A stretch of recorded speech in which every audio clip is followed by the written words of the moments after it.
Hey, what the heck? Sorry guys, what a disappointment I had to go through. Guys, I was marking your SBA. I was even proud. I invited my geography teacher from Wamahlobo and he came with his paper. We were like, okay, let's mark our SBAs together.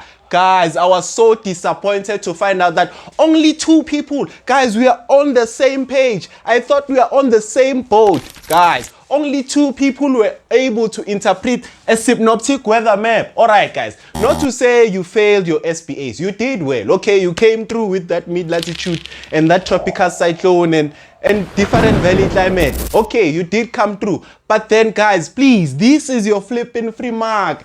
My friend was like, I couldn't even show him the whole papers. I showed him Boniswa's and Andile's paper. Kabang, how can that be? Yes, what is a synoptic weather map? In a simple definition, you will say it is a weather chart which summarizes the current weather conditions on a particular area. You definitely heard it right. I said it is a weather chart which summarizes the current weather conditions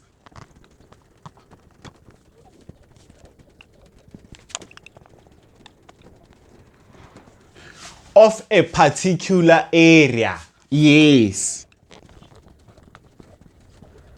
Alright guys, as you definitely know, once you understand this definition, you have already passed those questions. So a synoptic, this word synoptic, the word synoptic simply means summarizing the current weather condition. It is summarizing current situation, not weather condition, but then summarizing current situation. But then because of we said synoptic weather map, so it means we are summarizing the current weather conditions. Yes guys, it definitely matches. All right, now let's continue. In order to be able to understand a synoptic weather map, you have to know that a synoptic weather map consists of what we call pressure cells. Yes guys, there are 2 types of pressure cells. This is where you definitely get your marks. We know pressure cells. There's our definitely high pressure and our definitely low pressure. Guys, this is where geography starts. Once you understand the foundation of geography, what the heck, we are going far with this thing. All right, now we know that a high pressure and a low pressure, these are 2 different weather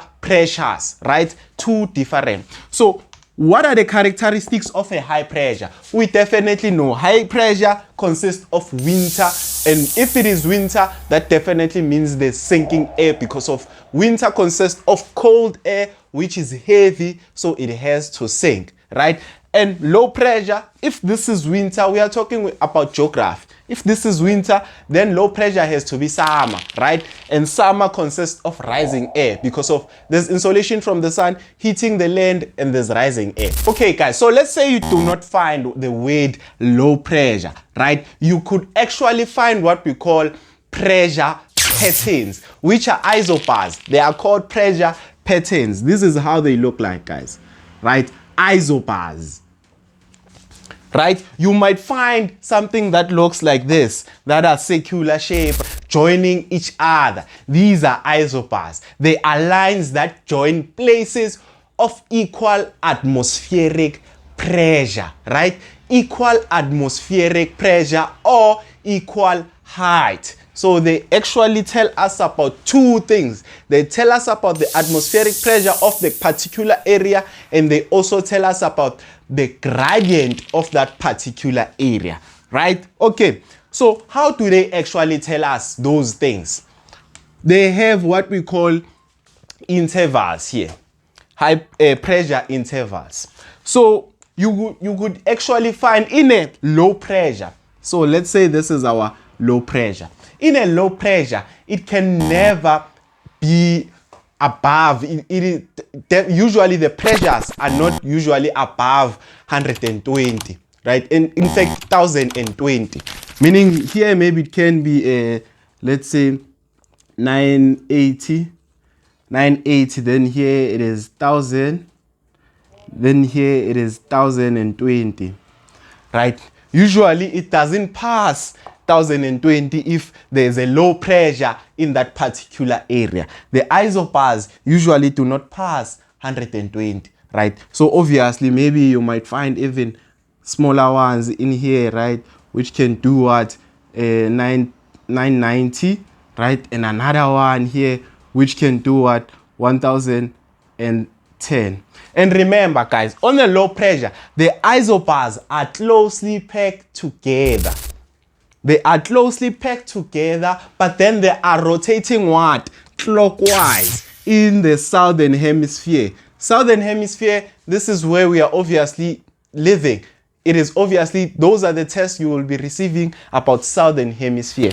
So definitely the opposite when it comes to high pressure. If this, it is usually below, right? If this, it is usually below 1020, right? Usually below. It can actually reach 1050, right? It can reach 1050, but then usually it doesn't reach there, right? Usually in the low pressure, the pressure cells, the pressure intervals there do not reach those kind of atmospheric pressures. All right. So if we are now speaking about a high pressure, they are just far apart from one another, right? Why, guys? Why are they far apart here, and why are they closely packed to one another here? Simply because of air pressure moves from high pressure to low pressure. We know that point, but then that's not the most important one. If it's moving from high pressure to low pressure, that means there's more pressure in a low pressure already, right? But then another important one, it simply means that in a low pressure, the atmospheric pressure changes in a short space or in a short distance. The pressure intervals changes in a short distance. Remember, these pressure intervals are actually calculated or measured using hectopascals. Yes, guys, hectopascals using a barometer. I will show you the pictures so that you could better understand.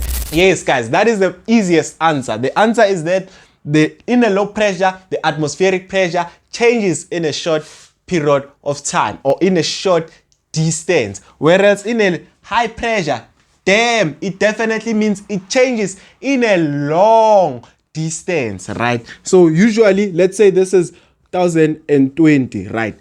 In a high pressure, we are always above 1000. In a low pressure, we can be there 960 or somewhere there, right? Usually there, somewhere there. But then we can never in a high pressure be below 1000. Never. So it is always 1005 upwards or something like that when we are looking at the intervals of a high pressure. Then we'll say the second one can be 1010.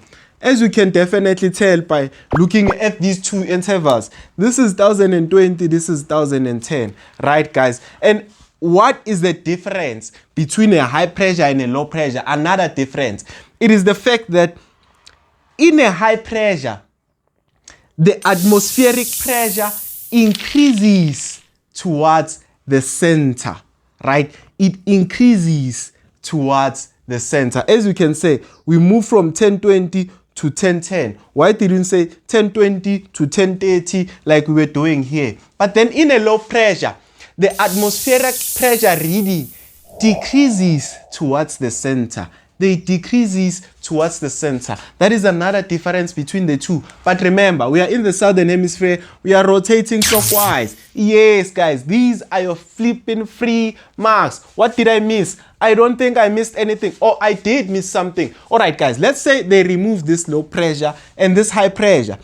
I might guess you definitely already know that this is a low pressure and this is a high pressure. But maybe the question says, tell us the different gradients of these two pressure cells. Tell us the gradient of pressure cell A and pressure cell B. Tell us their gradient. We know that pressure cell A, the gradient, because of the isobars, we said the weather patterns, the pressure patterns, which are these isobars, they tell us the pressure readings and also the gradient. Now they want us to answer about the gradient. And the gradient of an isobar that are closely packed together, it is steep. We definitely know it. It means it is steep. Here, it definitely means the land, it is gently. Here we know, hey, we are going deep here. We are going down. Here, it is just a level walking level here. There, it could be a mountain here. There could be a mountain happening here. Not only a low pressure happening, but then there could be a different altitude, right? Okay, guys, so this might be the very same gradient. And in an orthophoto, usually the gradient that they use with their contour lines, they call them contour lines, right? They use contour lines. For gradient, we call these contour lines, right? And you might actually find that these contour lines are just in an interval of 20. Usually they have an interval of 20 in between, meaning this is 1020, this is 1040, right? Usually on a topographic map. Why? Because of they want to shrink, obviously, the distance. They want to cover a lot of distance. So it has to be in a larger interval, right? But then squeezing it in. Whereas in an orthophoto, usually it is 5, in between 5. Usually they use 5, right? So if this is 20 in an orthophoto, they usually use 5. Not to say they permanently use 5. Usually they use 5. Okay, guys, now let's continue. You can definitely tell here. Now let's move to the most easiest one, which I saw people failing there. Guys, before we move to the weather station model, make sure that you like this video, subscribe to my channel. Why? Because I do not want to be humiliated again. Please click that subscribe button. Okay, to be able to interpret the synoptic weather map, you do not only have to know the pressure cells.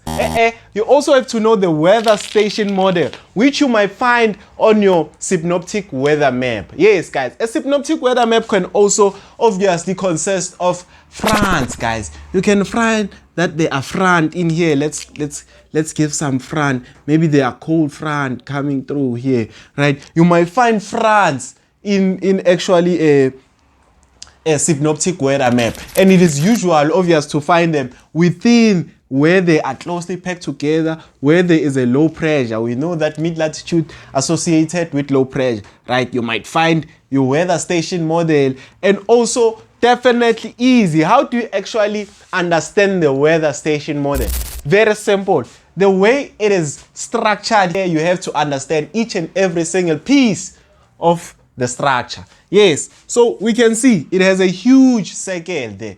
And according to what I see, this circle, it is very dark in there. It is very, very dark. Very, very dark.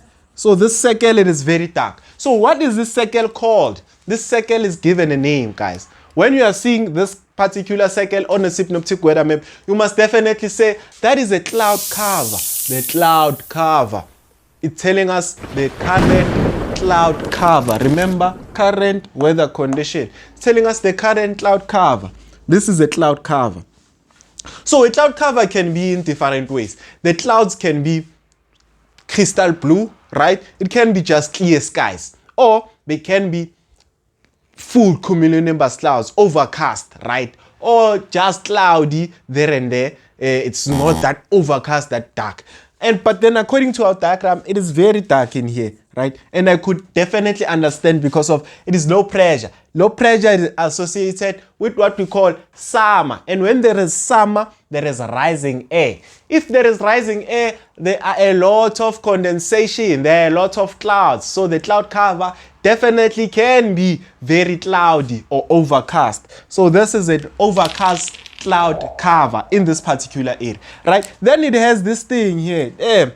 Wow, yeah. Okay, I'm just going to change the situation because of, as you can see by the space, guys, not because of I'm scared of this direction, but then because of you can see by the space. Let's give it this direction. Another direction, another one. Yes, guys. So now that we've given it its direction, so this thing is looking like this, right? It's looking like this. Yes, very, very nice. This is how you definitely draw it. And what do we actually call this line, guys? The line that is coming from the cloud cover into the end here. This line is given a name. Not mixing, not talking about these ones. We are talking about just this simple line.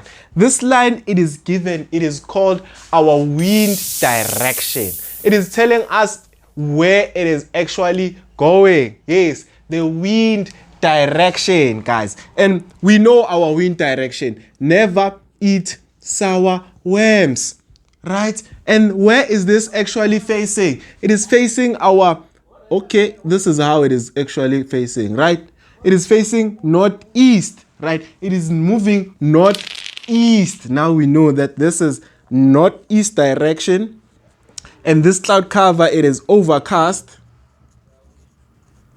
These are the information you definitely have to collect when you are interpreting a synoptic weather map. It is all about interpreting what you can actually see there. All right, let's continue. Then we definitely talked about these two things. I said we are not there yet, but then now it's time for them.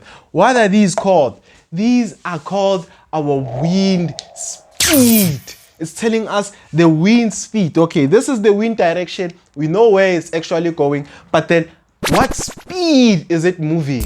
Yes, and looking at our weather station model, we can definitely already tell which knot. Guys, when you are telling us about the speed, the wind speed, you put this weight, the knots. This is the most important weight, knots. And which knots are this? Which speed is this? This is 15 knots, guys. 15 knots. How did I actually find that this is 15 knots? Yes, guys, to simply understand our wind speed, you just definitely look at the lines that are above the wind direction line.